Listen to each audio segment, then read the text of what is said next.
Nationalism in the West, Rabindranath Tagore. Man's history is being shaped according to the difficulties it encounters. These have offered us problems and claimed their solutions from us. The penalty of non fulfillment being death or degradation. These difficulties have been different in differing peoples of the earth, and in the manner of our overcoming them lies our distinction. The Scythians of the earlier period of Asiatic history had to struggle with the scarcity of their natural resources. The easiest solutions that they could think of was to organize their whole population, men, women, and children, into bands of robbers, and they were irresistible to those who were chiefly engaged in the constructive work of social cooperation. But fortunately for man, the easiest path is not his truest path. If his nature were not as complex as it is, if it were as simple as that of a pack of hungry wolves, then by this time those herds of marauders would have overrun the whole earth. But man, when confronted with difficulties, has to acknowledge that he is man, that he has his responsibilities to the higher faculties of his nature, by ignoring which he may achieve success that is immediate, perhaps, but that will become a death trap to him. For what are obstacles to the lower creatures are opportunities to the higher life of man. To India has been given her problems from the beginning of history. It is the race problem. Races ethnologically different have in this country come into close contact. This fact has been and still continues to be the most important one in our history. It is our mission to face it and prove our humanity by dealing with it in the fullest truth. Until we fulfill our mission, all other benefits will be denied us. There are other peoples in the world who have had to overcome obstacles in their physical surroundings or the menace of their powerful neighbors. They have organized their power till they are not only reasonably free from the tyranny of nature and human neighbors, but have a surplus of it left in their hands to employ against others. But in India, our difficulties being internal, our history has been the history of continual social adjustment and not that of organized power for defense and aggression. Neither the colorless vagueness of cosmopolitanism nor the fierce self idolatry of nation worship is the goal of human history. And India has been trying to accomplish her task through social regulation of differences on the one hand and the spiritual recognition of unity on the other. She has made grave errors in setting up the boundary walls too rigidly between races, in perpetuating in her classifications the results of inferiority. Often she has crippled her children's minds and narrowed their lives in order to fit them into her social forms. But for centuries, new experiments have been made and adjustments carried out. Her mission has been like that of a hostess who has to provide proper accommodation for numerous guests, whose habits and requirements are different from one another. This gives rise to infinite complexities, whose solutions depend not merely upon tactfulness, but upon sympathy and true realization of the unity of man. Towards this realization have worked, from the early times of the Upanishads up to the present moment, a series of great spiritual teachers, whose one object has been to set at naught all differences of man by the overflow of our consciousness of God. In fact, our history has not been of the rise and fall of kingdoms, of fights for political supremacy. In our country, records of these days have been despised and forgotten, for they in no way represent the true history of our people. Our history is that of our social life and attainment of spiritual ideals. But we feel that our task is not yet done. The world flood has swept over our country. New elements have been introduced, and wider adjustments are waiting to be made. We feel this all the more because the teaching and example of the West have entirely run counter to what we think was given to India to accomplish. In the West, the national machinery of commerce and politics turns out neatly compressed bales of humanity, which have their use in high market value, but they are bound in iron hoops, labelled and separated off with scientific care and precision. Obviously, God made man to be human, but this modern product has such marvelous square cut finish, savouring of gigantic manufacture, that the creator will find it difficult to recognize it as a thing of spirit and a creature made in his own divine image. But I am anticipating. What I was about to say is this: take it in whatever spirit you like. Here is India, for about 50 centuries at least, who tried to live peacefully and think deeply. The India devoid of all politics, the India of no nations, whose one ambition has been to know this world of soul, to live here every moment of her life in the meek spirit of adoration, in the glad consciousness of an eternal and personal relationship with it. It was upon this remote portion of humanity, childlike in its manner, with the wisdom of the old, that the nation of the West burst in. Through all the fights and intrigues and deceptions of her earlier history, India had remained aloof, because her homes, her fields, her temples of worship, her schools, where her teachers and students lived together in the atmosphere of simplicity and devotion and learning, her village self government with its simple laws and peaceful administration, all these truly belonged to her. But her thrones were not her concern. They passed over her head like clouds, now tinged with purple gorgeousness, now black with the threat of thunder. Often they brought devastations in their wake, but they were like catastrophes of nature whose traces are soon forgotten. But this time it was different.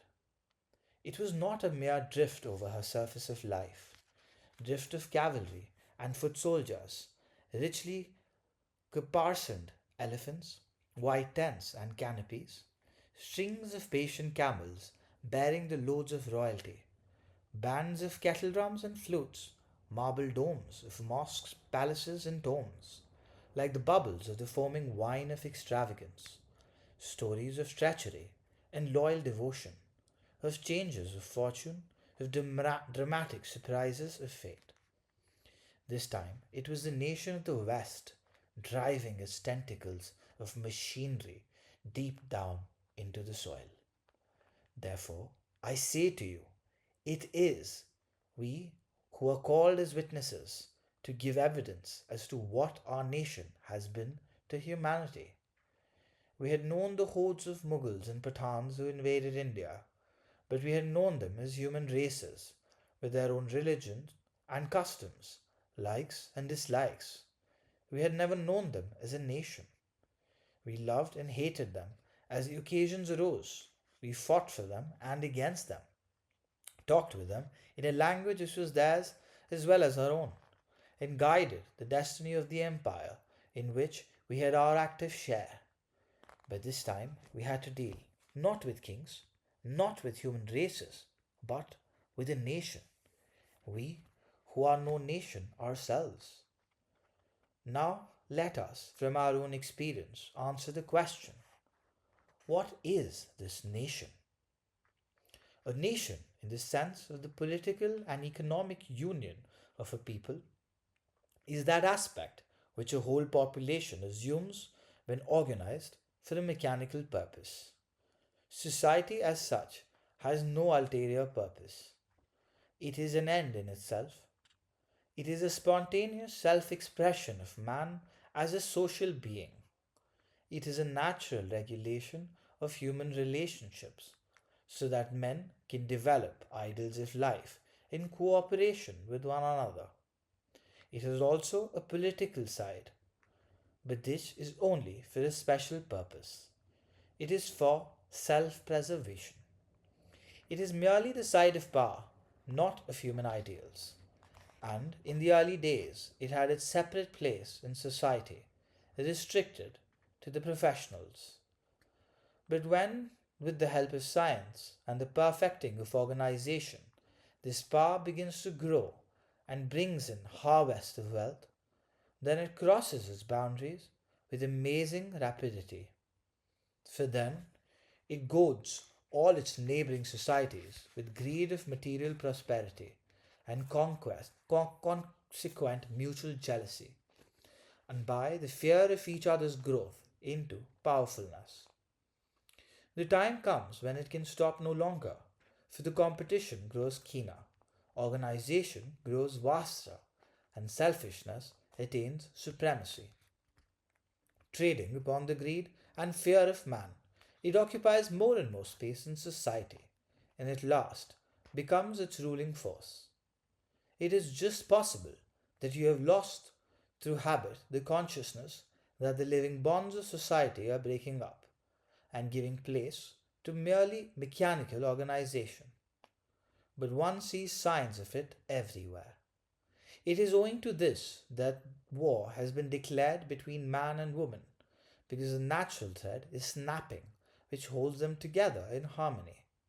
Because man is driven to professionalism, producing wealth for himself and others, continually turning the wheel of power for his own sake, or for the sake of the universal officialdom, leaving woman alone to wither and to die, or to fight for her own battle unaided.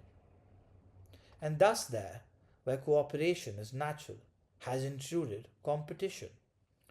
The very psychology of men and women about their mutual relation is changing and becoming the psychology of the primitive fighting elements, rather than of humanity seeking its completeness through the union based upon mutual self surrender.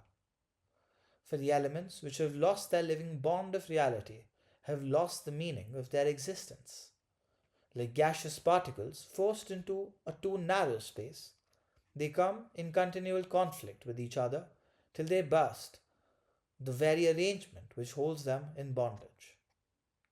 Then look at those who call themselves anarchists, who resent the imposition of power in any form whatsoever upon the individual. The only reason for this is that power has become too abstract. It is a scientific product made in the political laboratory of the nation through the dissolution of personal humanity. And what is the meaning of these strikes in the economic world, which, like the prickly shrubs in a barren soil, shoot up with renewed vigour each time they are cut down?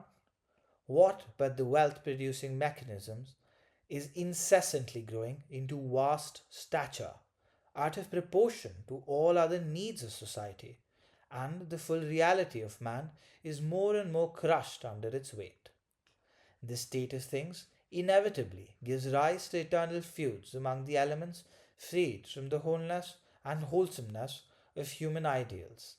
An interminable economic war is waged between capital and labour.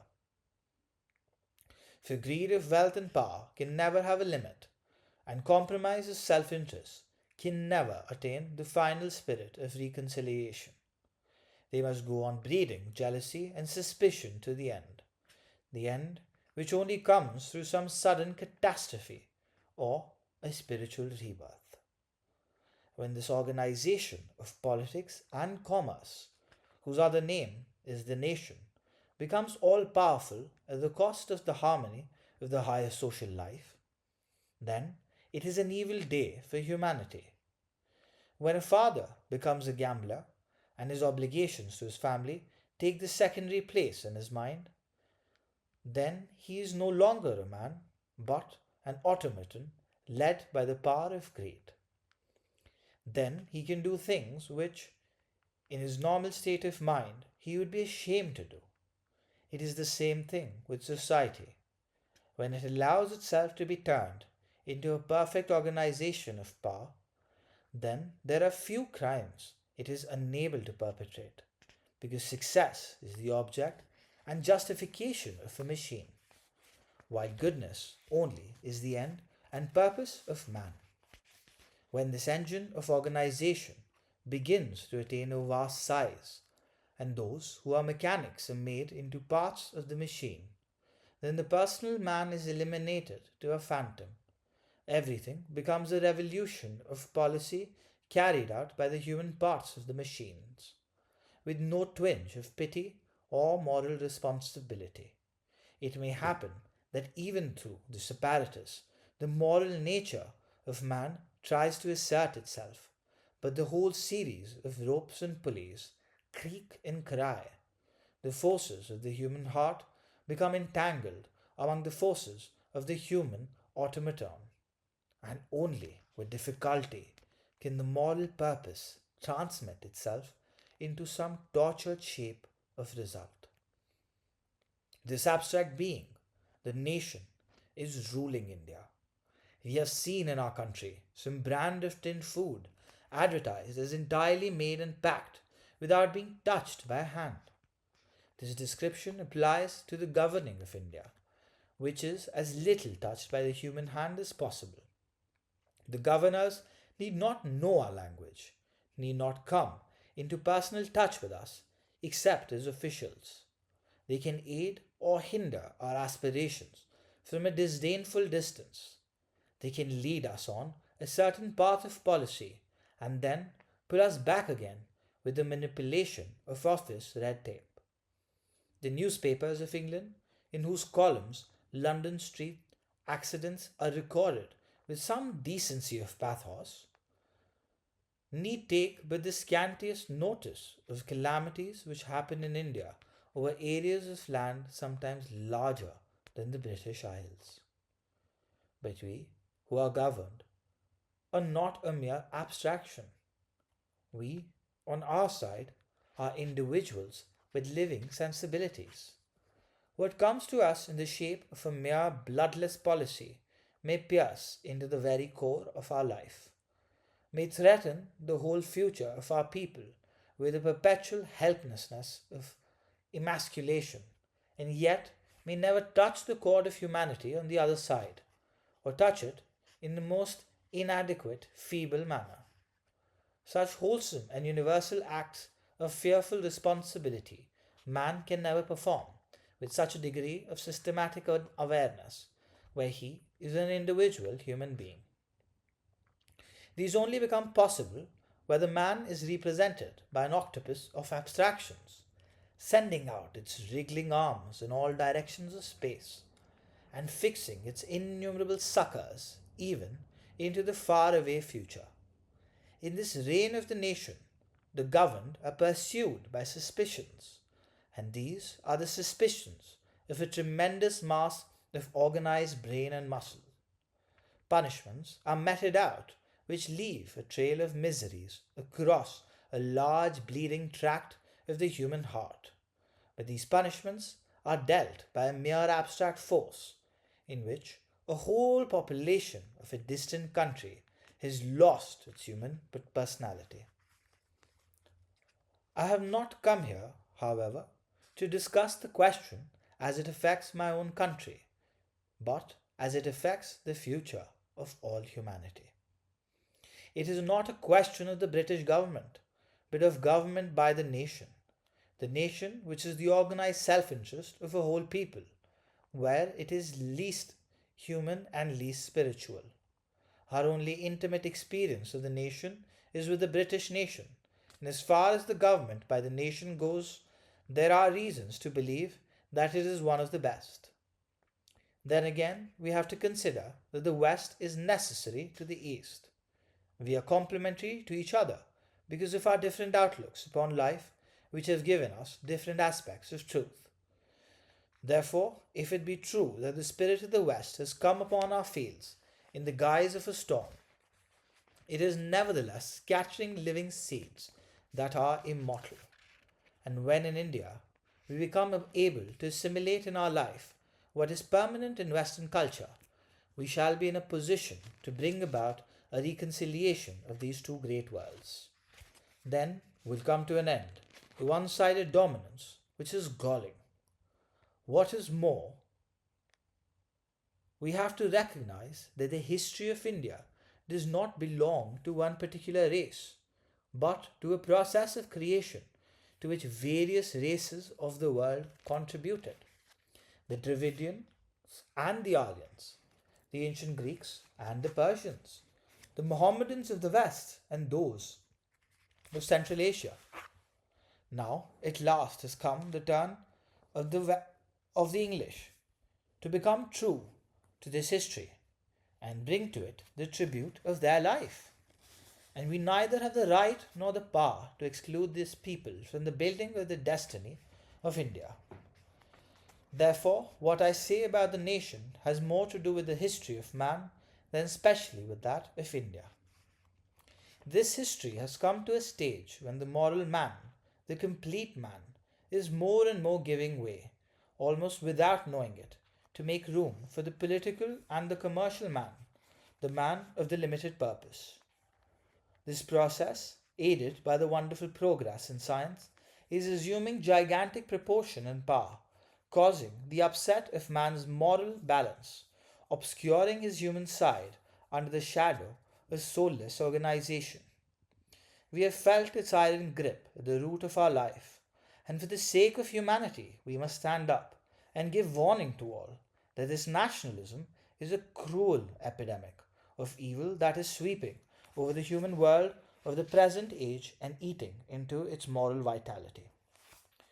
I have a deep love and a great respect for the British race as human beings. It has produced great hearted men, thinkers of great thoughts, doers of great deeds. It has given rise to a great literature. I know that these people love justice and freedom and hate lies. They are clean in their minds, frank in their manners, true in their friendships, in their behavior, they are honest and reliable. The personal experience which I have had of their literary men has aroused my admiration, not merely for their power of thought or expression, but for their chivalrous humanity. We have felt the greatness of this people as we feel the sun. But as for the nation, it is for us a thick mist, a stifling nature, covering the sun itself. This government by the nation is neither British nor anything else. It is an applied science and therefore more or less similar in its principles wherever it is used. It is like a hydraulic press whose pressure is impersonal and, on the account, completely effective.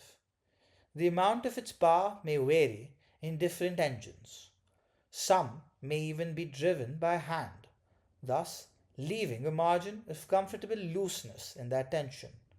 But in spirit and in method, their differences are small. Our government might have been Dutch or French or Portuguese, and its essential features would have remained much the same as they are now. Only perhaps, in some cases, the organization might not have been so densely perfect, and therefore some shreds of the human might still have been clinging to the wreck, allowing us to deal with something which resembles our own throbbing heart. Before the nation came to rule over us, we had other governments which were foreign, and these, like all governments, had some elements of the machine in them. But the difference between them and the government by the nation is like the difference between the handloom and the power loom. In the products of the handloom, the magic of man's living fingers finds its expression, and its hum harmonizes with the music of life. But the power loom is relentlessly lifeless, and accurate and monotonous in its production. We must admit that during the personal government of former days, there have been instances of tyranny, injustice, and extortion. They cause sufferings and unrest from which we are glad to be rescued. The protection of law is not only a boon, but it is a valuable lesson to us. It is teaching us that discipline, which is necessary for the stability of civilization and for continuity of progress. We are realizing through it that there is a universal standard of justice to which all men, irrespective of their caste and colour, have their equal claim. This reign of law in our present government in India has established order in this vast land inhabited by people different in their races and customs. It has made it possible for these peoples to come in closer touch with one another and cultivate a communion of aspiration. But this desire for a common bond of comradeship among the different races of India has been the work of the spirit of the West, not that of the nation of the West. Wherever in Asia the people have received the true lesson of the West, it is in spite of the Western nation. Only because Japan had been able to resist the dominance of this Western nation could she acquire the benefit of Western civilization in fullest measure. Though China has been poisoned at the very spring of her moral and physical life by this nation, her struggle to receive the best lessons of the West may yet be successful, if not hindered by the nation. It was only the other day that Persia woke up from her age long sleep at the call of the West to be instantly trampled into stillness by the nation. The same phenomenon prevails in this country also, where the people are hospitable, but the nation has proved itself to be otherwise, making an Eastern guest feel humiliated to stand before you as a member of the humanity of his own motherland. In India, we are suffering from this conflict between the spirit of the West and the nation of the West. The benefit of Western civilization is doled out to us in a miserly measure by the nation, which tries to regulate the degree of nutrition as near the 0 point of vitality as possible. The portion of education allotted to us is so raggedly insufficient that it ought to outrage the sense of decency of Western humanity. We have seen in these countries how the people are encouraged and trained and given every facility to fit themselves for the great movement of commerce and industry spreading over the world, while in India, the only assistance we get is merely to be jeered at by the nation for lagging behind. While depriving us of our opportunities and reducing our education to the minimum required for conducting a foreign government, this nation pacifies its conscience by calling us names, by sedulously giving currency to the arrogant cynicism that the East is East and the West is West, and never the twain shall meet. If we must believe our schoolmaster in his taunt that after nearly 2 centuries of his tutelage, India not only remains unfit for self government, but unable to display originality in her intellectual attainments, must we ascribe it to something in the nature of Western culture and our inherent incapacity to receive it, or to the judicious niggardliness of the nation that has taken upon itself the white man's burden of civilizing the East? The Japanese people have some qualities which we lack, we may admit, but that our intellect is naturally unproductive compared to theirs, we cannot accept, even from them, whom it is dangerous for us to contradict. The truth is that the spirit of conflict and conquest is at the origin and in the center of Western nationalism. Its basis is not social cooperation. It has evolved a perfect organization of power, but not spiritual idealism. It is like the pack of predatory creatures that must have its victims. With all its heart, it cannot bear to see its hunting grounds converted into cultivated fields. In fact, these nations are fighting amongst themselves for the extension of their victims and their reserve forests. Therefore, the Western nation acts like a dam to check the free flow of Western civilization into the country of the no nation, because this civilization is the civilization of power. Therefore, it is exclusive. It is naturally unwilling to open its source of power to those whom it has selected for its purposes of exploitation. But all the same, moral law is the law of humanity, and the exclusive civilization which thrives upon others who are barred from its benefit carries its own death sentence in its moral limitations. The slavery that it gives rise to unconsciously drains its own love of freedom dry. The helplessness with which it weighs down its world of victims exerts its force of gravitation every moment upon the power that creates it. And the greater part of the world, which is being denuded of its self sustaining life by the nation, will one day become the most terrible of its burdens, ready to drag it down into the bottom of destruction. Whenever the power removes all checks from its path to make its career easy, it triumphantly rides into its ultimate crash of death. Its moral brake becomes slacker every day without its knowing it, and its slippery path of ease becomes its path of doom. Of all things in Western civilization, those which this Western nation has given us in a most generous measure are law and order, while the small feeding bottle of our education is nearly dry, and sanitation sucks its own thumb in despair. The military organization, the magisterial offices, the police, the criminal investigation department, their secret spy system attain to an abnormal girth in their waist, occupying every inch of our country. This is to maintain order. But is not this order merely a negative good? Is it not for giving people's life greater opportunities for the freedom of development?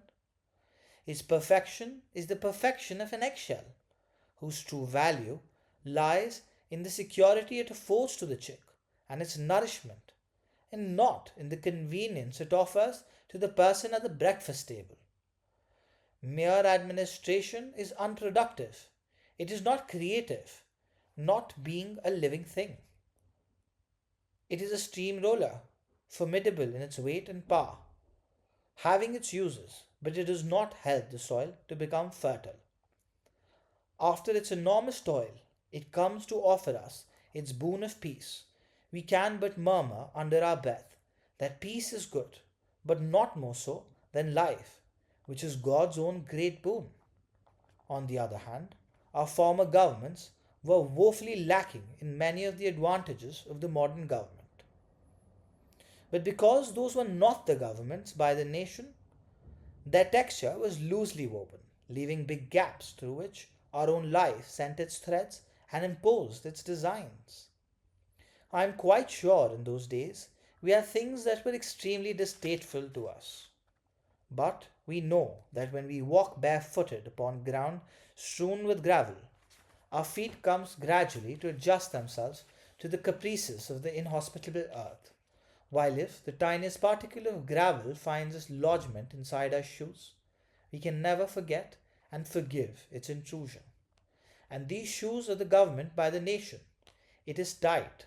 It regulates our steps with a closed up system within which our feet have only the slightest liberty to make their own adjustments.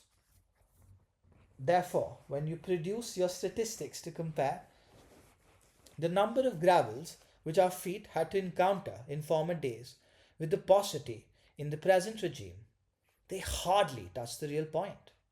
It is not a question of the number of outside obstacles, but the comparative powerlessness of the individual to cope with them.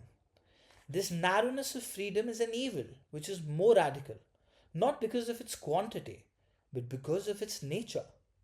And we cannot but acknowledge this paradox, that while the spirit of the West marches under its banner of freedom, the nation of the West forges its iron chains of organization, which are the most relentless and unbreakable that have ever been manufactured in the whole history of man. When the humanity of India was not under the government of the organization, the elasticity of change was great enough to encourage men of power and spirit to feel that they had their destinies in their own hands. The hope of the unexpected was never absent, and a freer play of imagination on the part of both the governor and the governed had its effect on the making of history. We were not confronted with the future, which was a dead white wall of granite blocks, eternally guarding against the expression and extension of our own powers, the hopelessness of which lies in the reason that these powers are becoming atrophied at the very roots by the scientific process of paralysis. For every single individual in the country of the known nation is completely in the grip of a whole nation, whose tireless vigilance, being the vigilance of a machine, has not the human power to overlook or to discriminate. At the least pressing of its button, the monster organization becomes all eyes, whose ugly stare of inquisitiveness cannot be avoided by a single person amongst the immense multitude of the ruled.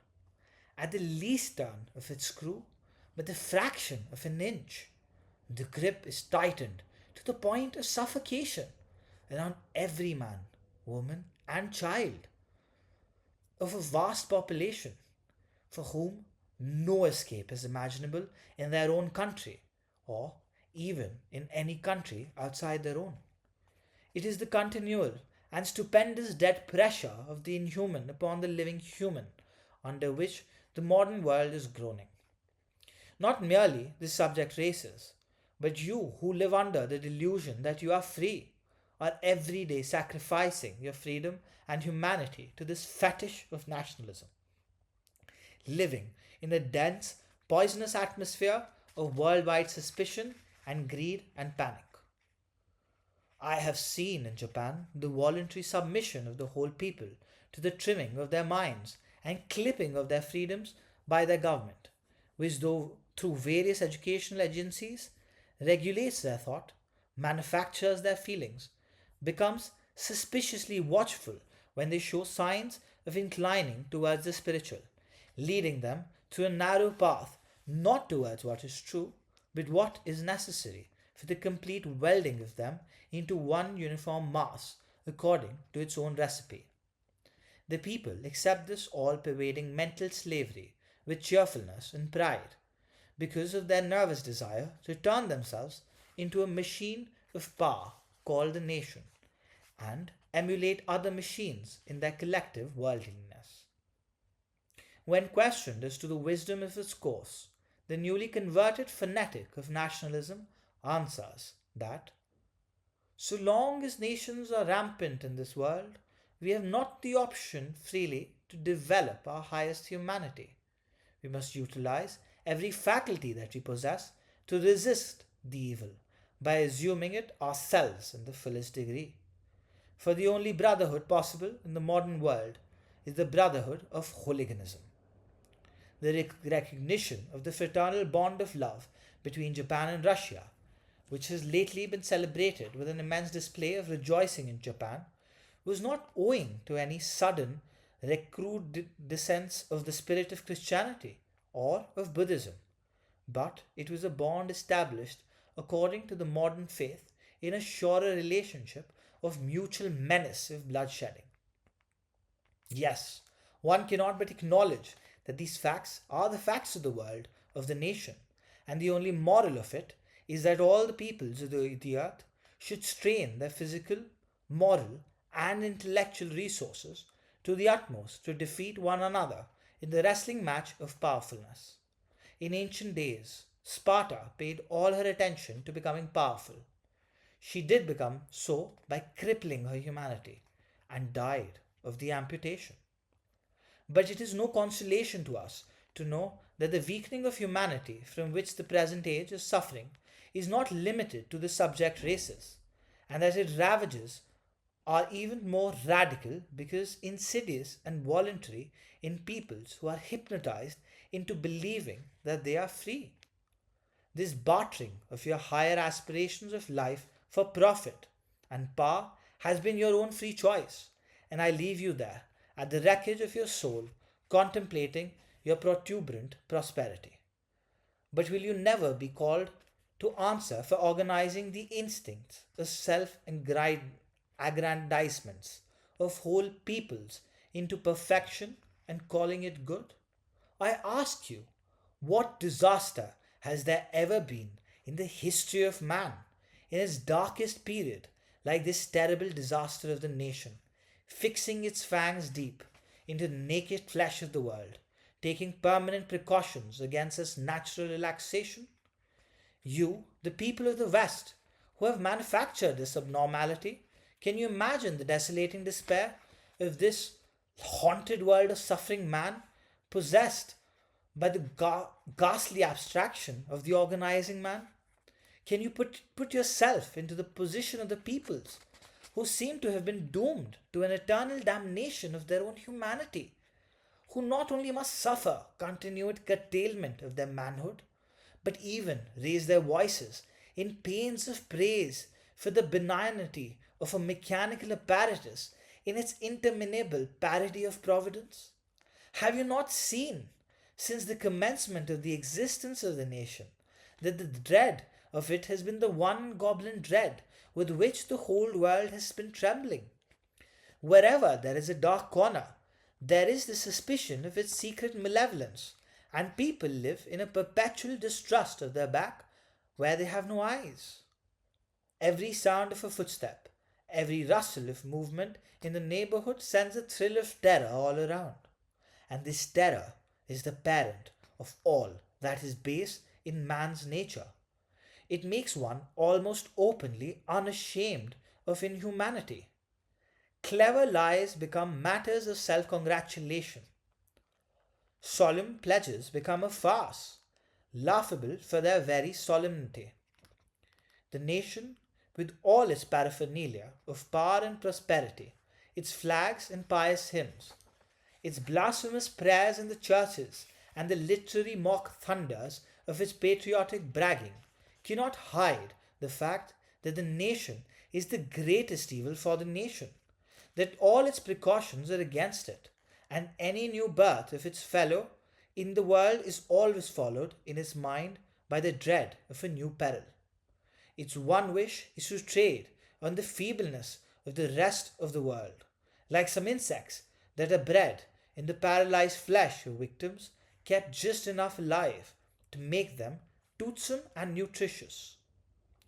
Therefore, it is ready to send its poisonous fluid into the vitals of the other living peoples, who, not being nations, are harmless. For this the nation has had, and still has, its richest pasture in Asia. Great China, rich with her ancient wisdom and social ethics, her discipline of industry and self control, is like a whale awakening the lust of spoil in the heart of the nation. She is already carrying in her quivering flesh harpoons sent by the unerring aim of the nation.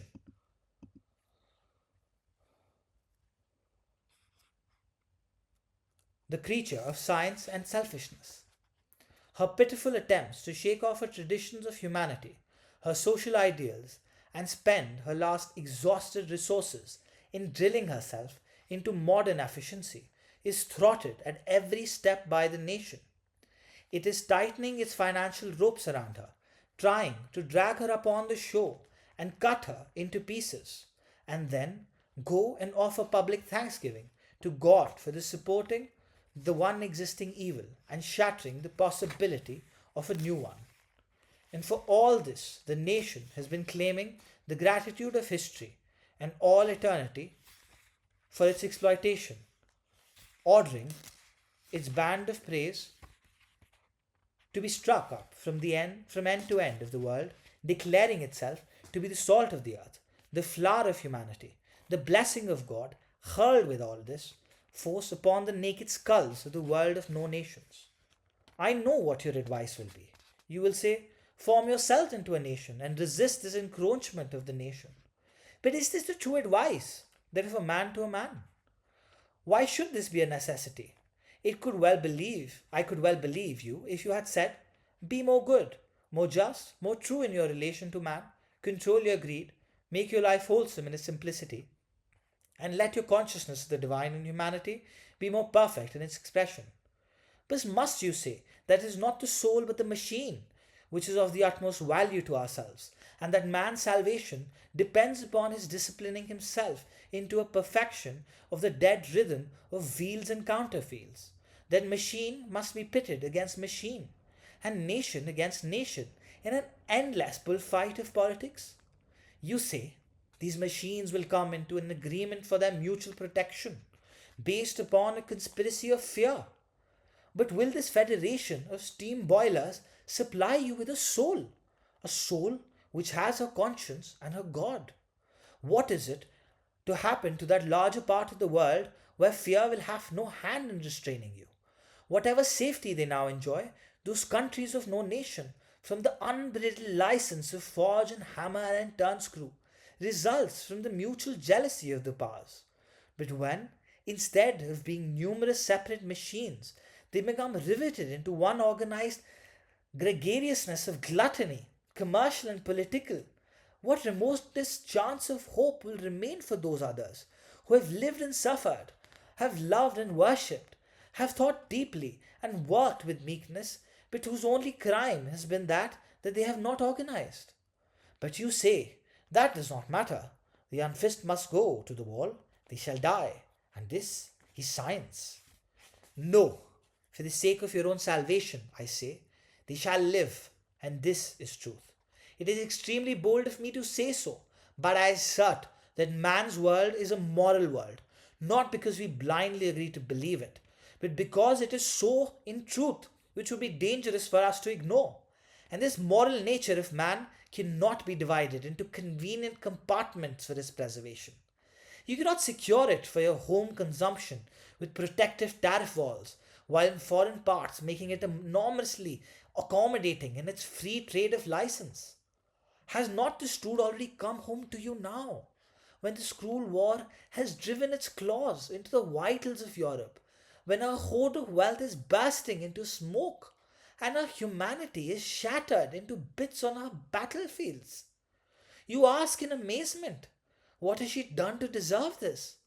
The answer is that the West has been systematically petrifying her moral nature in order to lay a solid foundation for her gigantic abstractions of efficiency. She has all along been starving the life of the personal man into that of the professional. In your medieval age, in Europe, the simple and the natural man, with all his violent passions and desires, was engaged in trying to find out a reconciliation in the conflict between the flesh and the spirit. All through the turbulent careers of a vigorous youth, the temporal and the spiritual forces both acted strongly upon her nature, and were moulding it into completeness of moral personality. Europe owes all her greatness in humanity to that period of discipline, the discipline of the man in his human integrity. Then came the age of intellect, of science. We all know that intellect is impersonal. Our life and our heart are one with us, but our mind can be detached from the personal man, and then only can it freely move in its world of thoughts. Our intellect is an ascetic who wears no clothes, takes no food, knows no sleep, has no wishes, feels no love or hatred or pity for human limitations, who only reasons unmoved through the vicissitudes of life. It burrows to the root of things, because it has no personal concern with the thing itself. The grammarian walks straight through all poetry and goes to the root of words without obstruction, because he is seeking not reality but law. When he finds that law, he is able to teach people how to master words. This is a power, the power which fulfills some special usefulness, some particular need of man. Reality is the harmony which gives the component parts of a thing the equilibrium of the whole. You break it and have in your hands the nomadic atoms fighting against one another, therefore unmeaning. Those who covet power try to get mastery of these aboriginal fighting elements, and through some narrow channels force them into some violent service for some particular needs of man. This satisfaction of man's needs is a great thing. It gives him freedom in the material world. It confers on him the benefit of a greater range of time and space. He can do things in a shorter time and occupies a larger space with more thoroughness of advantage. Therefore, he can easily outstrip those who live in a world of a slower time and a space less full occupied. This progress of power attains more and more rapidity of pace, and for this reason, that it is detached part of man, it soon outruns the complete humanity. The moral man remains behind because he has to deal with the whole reality, not merely with the law of things, which is impersonal and therefore abstract. Thus, man, with his mental and material power far outgrowing his moral strength, is like an exaggerated giraffe whose head is suddenly shot up miles away from the rest of him, making normal communication difficult to establish. This greedy head, with its huge dental organization, has been munching all the topmost foliage of the world, but the nourishment is too late in reaching his digestive organs, and his heart is suffering from want of blood. Of this present disharmony in man's nature, the West seems to have been blissfully unconscious. The enormity of its material success has diverted all its attention towards self congratulation on its bulk.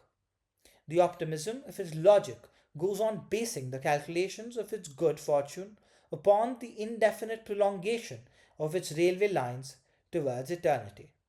It is superficial enough to think that all tomorrows are merely todays, with the repeated additions of 24 hours. It has no fear of the chasm, which is opening wider every day between man's ever growing storehouses and the emptiness of his hungry humanity. Logic does not know that, under the lowest bed of endless strata of wealth and comforts, earthquakes are being hatched to restore the balance of the moral world, and one day the gaping gulf of spiritual vacuity will draw into its bottom the store of things that have their eternal love for the dust. Man in his fullness is not powerful but perfect. Therefore, to turn him into mere power, you have to curtail his soul as much as possible. When we are fully human, we cannot fly at one another's throats. Our instincts of social life, our traditions of moral ideals stand in the way.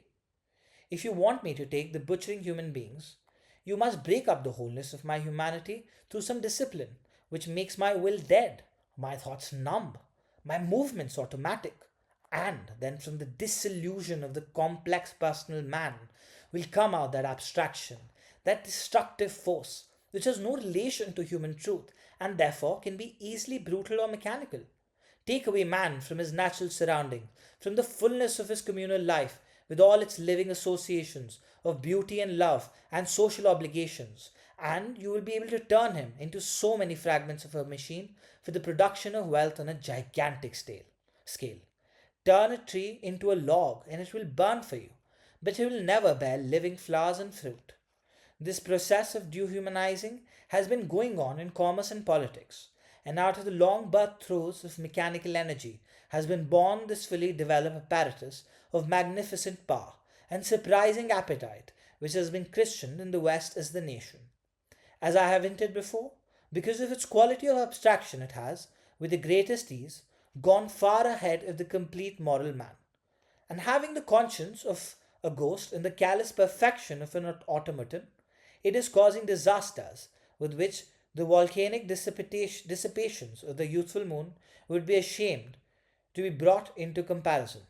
As a result, the suspicion of man for man stings all the limbs of the civilization like the hairs of the nettle. Each country is casting its net of espionage into the slimy bottom of the others, fishing for their secrets, the treacherous secrets which brew into the oozy depths of diplomacy. And what is their secret service but the nation's underground trade in kidnapping, murder, and treachery, and all the ugly crimes bred in the history in the depth of rottenness? Because each nation has its own history of thieving and lies and broken faith. Therefore, there can only flourish international suspicion and jealousy, and international moral shame becomes anemic to a degree of ludicrousness. The nation's bagpipe of righteous indignation has so changed its tune according to the variation of time and to the altered groupings of the alliances of diplomacy that it can be enjoyed with amusement as the variety performance of the political music hall. I am just coming from my visit to Japan, where I exhorted this young nation to take its stand upon the higher ideals of humanity and never to follow the West in its acceptance of the organized selfishness of nationalism as its religion, never to gloat upon the feebleness of its neighbors, never to be unscrupulous in its behavior to the weak, where it can be gloriously mean with impunity, while turning its right cheek of bright humanity for the kiss of admiration to those who have the power to deal it a blow. Some of the newspapers praised my utterances for their poetical qualities, while adding with a leer that it was the poetry of a defeated people. I feel they were right. Japan has been taught in modern school the lesson how to become powerful. The schooling is done, and she must enjoy the fruits of her lessons.